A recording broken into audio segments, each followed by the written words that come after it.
as I get faster, it's not really a matter of me wanting to be faster. It's more like when a dervish starts twirling, that force creates kind of some spiritual state, like some alternate perceptive reality.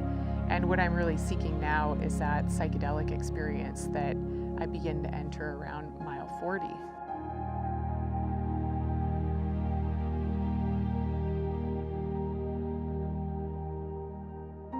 There's no race. They're all grueling.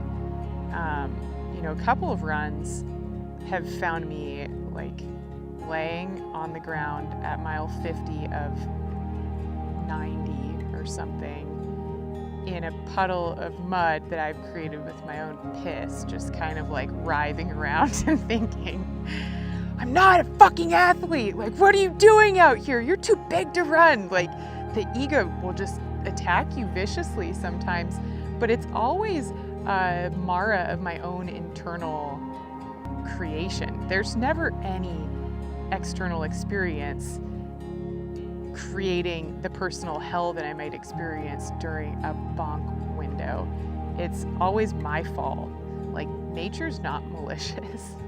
It's not being cold just to perplex me. It's like, it's just doing its thing.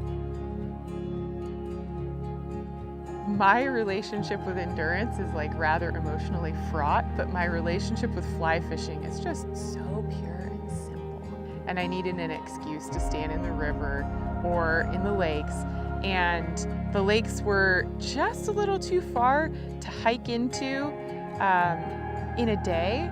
And so I thought, well, why not just take this ultralight fly fishing rod, stick a fly and some tippet in a film canister, put that in my running backpack with a few land Jaegers and some water, and just run out to the alpine lake. I'm Brittany Ah. I am the owner and coach at Magnetic North. Some people call me a masochist, and maybe that's true, but I think I am just a manifestation of the innate female physiology, which is to be the ultimate endurance machine.